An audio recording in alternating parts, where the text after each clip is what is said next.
अर्थालंकार के अंग को हम पहले अध्ययन करें। अर्थालंकार के जो अंग है उपमेय, उपमान, साधारण धर्म और वाचक शब्द, ये 4 पार्ट होते हैं अर्थालंकार के। तो इसको मैं एक एग्जाम्पल के माध्यम से, एक उदाहरण के माध्यम से समझाऊंगा तो आपको ज्यादा समझ में आएगा। मुख चंद्रमा के समान है। यहाँ मुख की तुलना चंद्रमा से की गई है। मुख की तुलना चंद्रमा से की गई है। मुख चंद्रमा के समान है। जो मुख है उसकी तुलना चंद्रमा से की गई है। तो मुख आपका उपमेय है। मुख आपका उपमेय है। वह मूल विषय जिसकी तुलना की जाए उपमेय कहलाता है। मुख आपका उपमेय है। और चंद्रमा से तुलना की गई है उपमान, जिससे उपमेय की तुलना की जाती है उपमान कहलाता है। ये जो मुख है इसकी तुलना हम चंद्रमा से किए हुए हैं, तो चंद्रमा आपका उपमान है। और साधारण धर्म की जब हम बात करें तो देखिए बहुत अच्छा है कि गुण है। ये आपको इसमें दिखाई नहीं देगा कि कहीं लिखा रहे आप गुण समझ लेंगे। गुण आप इसको पढ़ेंगे और वहां एक क्वालिटी की बात की जाएगी, तो वही क्वालिटी ही आपका साधारण धर्म होता है। उपमेय तथा उपमान दोनों में उपस्थित वह गुण जिसके कारण दोनों में तुलना की जाए साधारण धर्म कहलाता है। मुख और चंद्रमा में हम सुंदरता एक गुण है, सुंदर गुण है, इसकी तुलना कर रहे हैं। तो यहाँ साधारण धर्म आपका सुंदर है, जो कि इसमें लिखा नहीं रहेगा। और वाचक शब्द की मैं बात करूं तो जिस शब्द के द्वारा उपमेय तथा उपमान में समानता बताई जाए वह वाचक शब्द कहलाता है। जैसे यहाँ समान जो है, सदृश जो है, सा, ये जो वर्ड्स होते हैं, ये जो शब्द होते हैं वही वाचक शब्द कहलाते हैं। तो अभी अर्थालंकार के जो हमने अंग देखा, उपमेय, उपमान, साधारण धर्म, वाचक शब्द। अब हम बात करेंगे अर्थालंकार के भाग के बारे में, जो कि 12 प्रकार के हैं। चलिए हम चर्चा करेंगे। उपमा अलंकार, उपमा माने तुलना ही होता है, सबको पता है। जब किसी वस्तु की दूसरी वस्तु से तुलना की जाए अथवा उसके समान बताया जाए, उपमा अलंकार होता है। उपमा माने तुलना, जब एक वस्तु का दूसरे वस्तु से तुलना किया जाए तो उसी को उपमा अलंकार कहते हैं। और उपमा अलंकार को समझने के लिए हम बात करेंगे, अभी जो उपमा अलंकार है या अर्थालंकार के जो 4 अंक हमने बताए, जिसमें से आपका था उपमेय, उपमान, साधारण धर्म, वाचक शब्द, ये चारों अंग होते हैं। तो जैसे नील गगन सा शांत हृदय था हो रहा, नील गगन उपमान और हृदय उपमेय। देखिए कुछ बच्चों को ये दिक्कत होता है उपमान और उपमेय समझने में। मैं आपको एक ट्रिक बता रहा हूं, जो बड़ा हो उसे उपमान बोलो और जो छोटा हो उसे उपमेय बोलो, सीधा बात। नीला गगन और हृदय, 2 की तुलना की गई है। दिल, हृदय, नीला गगन की तुलना दिल से की गई है, हृदय से की गई है। हृदय इतना छोटा है और नीला गगन बहुत बड़ा है, तो जो बहुत बड़ा है वो आपका उपमान है। बड़ा सीधा और स्पष्ट बात। हृदय आपका उपमेय हो गया।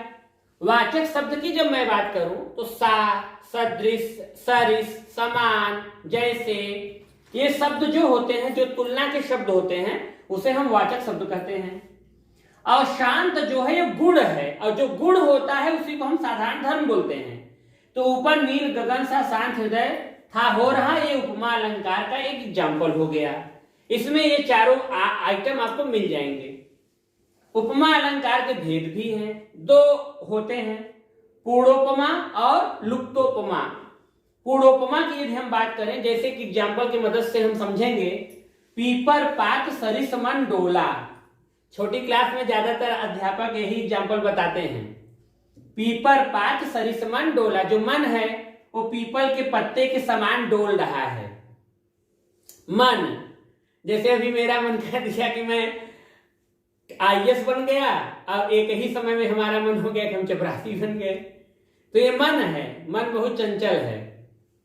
तो पीपर पात और मन की तुलना की गई है। यहाँ पे पीपर पात और मन की तुलना की गई है। अब पीपर का पत्ता इतना बड़ा है और मन आपका इतना छोटा है, तो जो बड़ा है वो उपमान हो गया। अमन आपका क्या हो गया, उपमेय हो गया। और सरिस आपका हो गया वाचक शब्द, डोला गुण हो गया, डोल रहा है, चल रहा है, गुण में आ जाएगा, तो ये साधारण धर्म हो गया। इसमें आप देख रहे हो उपमान, उपमेय, वाचक शब्द, साधारण धर्म, चारों अंग आ गए। जब चारों अंग आ गया तो वहां पर होगा पूर्णोपमा।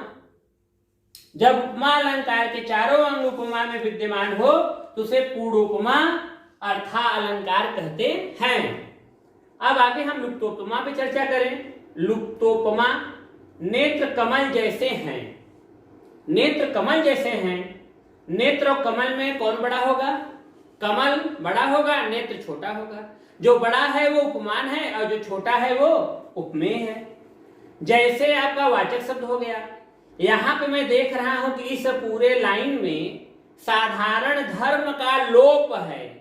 साधारण धर्म इसमें है नहीं। जब साधारण धर्म नहीं है तो हो जाएगा लुप्तोपमा। जब किसी एक अंग या अनेक अंगों का उपमा में लोप हो तो वहां पर होता है लुप्तोपमा, उपमा, अर्था अलंकार। देखिए अनन्वय अलंकार पे हम चर्चा करेंगे। अनन्वय अलंकार बहुत ही इंटरेस्टिंग अलंकार है।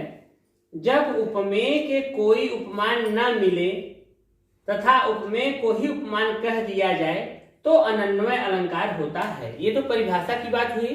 अब हम आपको कहेंगे कि जब तुलना करने के लिए कोई मानक ही न मिले, जैसे मैं बोलूं चंद्रमा चंद्रमा के समान है, तो चंद्रमा की सुंदरता की तुलना में किसी अन्य वस्तु से नहीं कर सकता।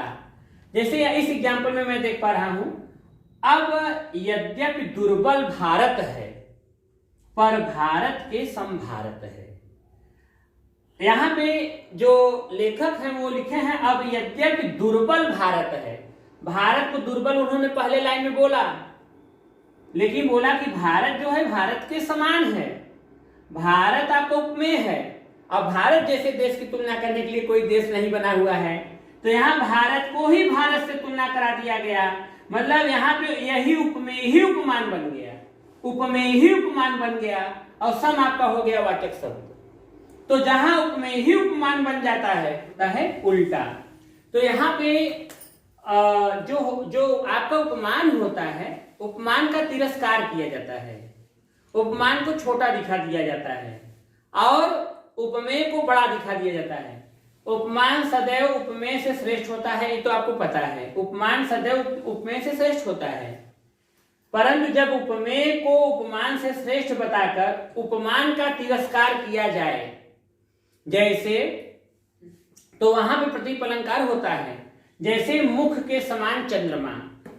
भाई चंद्रमा के समान मुख तो हम लोग पढ़े हैं कि भाई उनका चेहरा चंद्रमा के समान बा, या उनका चेहरा चंद्रमा के समान है, उनका मुख चंद्रमा के समान है। लेकिन अभी इसमें मैं उल्टा बोल रहा हूं कि चंद्रमा मेरे मुख के समान है। तो इस तरह से हम चंद्रमा का तिरस्कार कर रहे हैं, चंद्रमा का हम अपमान कर रहे हैं। जब उपमेय को उपमान से किसी बात में बढ़ाकर अथवा उपमान को उपमेय से घटाकर वर्णन किया जाए तो वहां व्यतिरेक अलंकार होता है। देखिए मैं ये बताऊंगा आपको कि पहले ही मैंने बताया कि जो बड़ा है वो उपमान है और जो छोटा है वो उपमेय है। जैसे इसके पूर्व के एग्जाम्पल में देखा कि मुख चंद्रमा के समान है, तो जो मुख है आपका उपमेय है और चंद्रमा उपमान है। यहां पर एक एग्जाम्पल में देख रहा हूं, मुख मयंक सो है सखी। मुख जो है वो चंद्रमा के तो समान है, मधुर वचन सविशेष, मतलब मुख से मधुर वचन भी निकलता है, मुख से मधुर आवाज भी आता है, जो कि चंद्रमा से नहीं आता। इसका मतलब है कि मयंक को यहाँ घटाकर वर्णन किया गया। जहां पे उपमान को घटा के वर्णन किया जाए वहीं पर होता है व्यतिरेक अलंकार। अलंकार पे हम चर्चा करेंगे। बहुत अच्छा अलंकार है जो कि एग्जाम में आता है। अभी यूपी टेट का जो पेपर हुआ उसमें ये था भी। रूपक अलंकार जो है इसका पहचान सीधा सीधा है कि योजक चिन्ह से आप इसको पहचान लेंगे। जहां पे हाइफन का चिन्ह होगा, योजक चिन्ह होगा, वहां पे आप रूपक अलंकार को पहचान लेंगे। जब उपमेय पर उपमान का आरोप किया जाए, मैंने पहले भी बताया कि उपमेय छोटा होता है, उपमान बड़ा होता है। यहाँ पे उपमान का आरोप सीधा उपमेय पे कर दिया जाएगा, माने जो छोटा वस्तु है उसी को हम उपमान कह देंगे। तो वहां पे हो जाएगा अर्थात जब उपमेय उपमान का रूप धारण कर ले तब रूपक अलंकार होता है। जो छोटा आइटम है वो उपमान का ही रूप धारण कर ले। जैसे चरण कमल बंदो हरिराई, जो चरण है कमल उसको मैंने बोला है तो चरण, लेकिन उसे मैंने कमल बोल दिया। और दोनों की तुलना करेंगे तो कमल बड़ा होता है, चरण छोटा होता है। कमल आपका उपमान है और चरण आपका उपमेय है, लेकिन मैंने चरण को कमल ही बोल दिया। तो यहाँ पे उपमेय पर उपमान का रूप धारण कर ले तो यहाँ पर हो गया आपका रूपक अलंकार। अब रूपक अलंकार के हम 3 पार्ट होते हैं, उस पर चर्चा करें। सांग रूपक, सांग का अर्थ होता है अंग सहित, निरंग रूपक बिना अंगों के, और पारंपरिक रूपक। तो देखिए सांग रूपक का एक एग्जाम्पल मैं देखूं, उदित उदयगिरी मंच पर रघुबर बाल पतंग, विक्षेशंत सरोज सब हर्षे लोचन भृंग। जो उदयगिरी पर मंच का आरोप है और रघुबर पर बाल पतंग सूर्य का आरोप है, संतों पर सरोज का आरोप है, लोचन पर भृगो का आरोप है। तो इस तरह से यह सांग रूपक अलंकार हुआ। और चरण कमल बंदो हरिराई की मैं बात करूं तो ये निरंग रूपक अलंकार है। चरण उपमेय है, कमल उपमान है। कमल एवं चरण के अंगों में एक रूपता नहीं है। जब एक रूपता नहीं है तो उसी को हम बोलेंगे निरंग रूपक अलंकार। अब पारंपरिक रूपक की मैं बात करूं तो पारंपरिक रूपक में ही 2 रूपक होते हैं जिनमें एक रूपक दूसरे रूपक पर आधारित रहता है। जैसे एक रूपक दूसरे रूपक पर आधारित रहता है, जैसे प्रेम अतिथि है खड़ा द्वार पर, हृदय कपाट खोल दो तुम। यहाँ पे देखिए 2 रूपक की बात किया है। प्रेम को अतिथि बताया और हृदय कपाट की बात किया। हृदय कपाट यहाँ पे प्रेम को मेहमान बता रहा है और हृदय के दरवाजा को बता रहा है खोल दो तुम। तो कुल मिलाकर के यहाँ पे आप देख रहे हो तो पारंपरिक रूपक है। और इसको हम समझने के लिए ये भी कह सकते हैं तो इसमें प्रायः भाववाचक चीजें रहती हैं। जैसे प्रेम आपका छू नहीं सकते आप, और हृदय कपाट जो होता है जो हृदय का दरवाजा है उसे कोई छू नहीं सकता। तो कुल मिलाकर के पारंपरिक रूपक में प्रेम अतिथि है खड़ा द्वार पर, हृदय कपाट खोल दो तुम।